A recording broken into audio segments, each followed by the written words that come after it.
എന്നും ഇങ്ങനെ ഉണ്ടു ഉറങ്ങിയും കഴിയാൻ മതിയോടാ. അമ്മേ, ഞാൻ ഈ ചോറുന്നുണ്ടോട്ടെ. 4 പേർക്ക് ചോറ് കൊടുക്കുന്ന കാര്യം തന്നെയാ ഞാനും പറയാൻ വന്നത്. ഈ പെങ്കുച്ചിനെ ഇങ്ങോട്ട് വിളിച്ചിറക്കി കൊണ്ടുവന്നത് നീയല്ലേ? ഇവിടെ കഴുത്തിലൊരു താലി കെട്ടിയെങ്കിൽ നാട്ടുകാരുടെ പഴിപറച്ചിലെങ്കിലും തീരും. അമ്മേ, അത് പിന്നെ ചേച്ചി ഇങ്ങനെ നിൽക്കുമ്പോ ഞാൻ... വേണ്ട, എന്റെ കാര്യം ഓർത്തു മോൻ വിഷമിക്കണ്ട. എന്നെങ്കിലും വേണുവേട്ടൻ വന്ന് എന്നെ കൂട്ടിക്കൊണ്ടു പോകും, അതെനിക്ക് ഉറപ്പാണ്. ഞാനും ലാലും സംസാരിക്കുന്ന സമയത്ത് സാധനം താത്തേര്.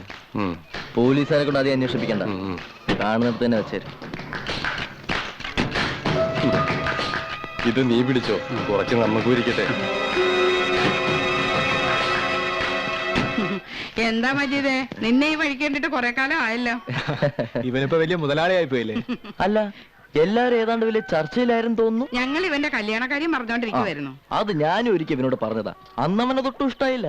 പിന്നെ എന്റെ ഭാഗത്തുനിന്ന് ഏത് വിധത്തിലുള്ള സഹകരണം ഉണ്ടാവൂളിയാ.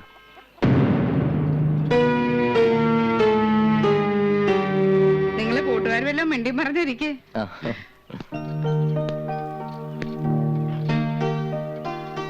എന്താ മച്ചമ്പി, മുഴുവൻ പച്ചക്കറിയാണല്ലോ, ചിക്കൻ ഒന്നുമില്ലേ? ഇവനല്ലേ പച്ചക്കറിയിലെ ചിക്കൻ. 100-150 രൂപ കിട്ടിയാൽ പോലും ഒരുത്തിന് വട്ടച്ചെലവിന് തികയാത്ത കാലം. അത് വെച്ച് കുടുംബം പുലർത്താൻ വാശി പിടിക്കുന്ന നിന്റെ ഈ എഞ്ചിനീയറിംഗ് കുറച്ച് ഭയങ്കരം തന്നെ. 500ന്റെ നോട്ട് കിടന്ന് തത്തിക്കളിച്ച കയ്യിലിപ്പം ചീന മത്തി. ഇനി പറഞ്ഞിട്ട് കാര്യമില്ല, നീ ആള് മാറിപ്പോയില്ലേ. ഞാനിപ്പോ വന്നത് വേറൊരു കാര്യം പറയാനാ.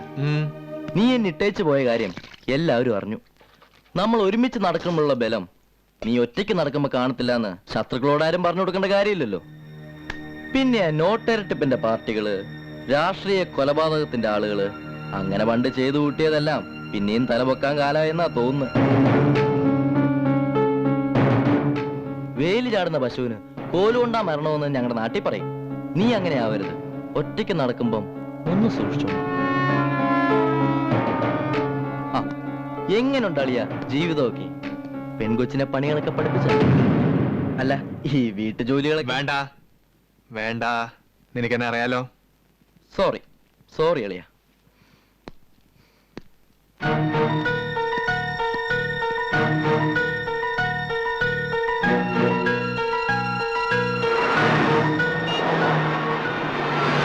നമുക്ക് കോയമ്പത്തൂരിനെങ്ങാനും വിട്ടാലും. അവിടെ എന്താ പുതിയ പണി? പണി ഇതൊക്കെ തന്നെ, പക്ഷെ പോലീസ് പിടിച്ച ഒരു ഗുണമുണ്ട്. എന്തു ഗുണം?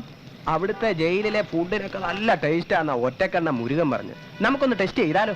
നമ്മുടെ പൂജപ്പുരയിൽ ഇപ്പൊ എങ്ങനെയുണ്ട് ചാപ്പാട്? ഉണ്ട മാറ്റി ചപ്പാത്തി ആക്കിന്നാ കേട്ടത്. എന്നാ അത് തന്നെയാ നല്ലത്. ഒന്നും അല്ലേലും നമ്മുടെ സ്വന്തം ജയിലല്ലേ.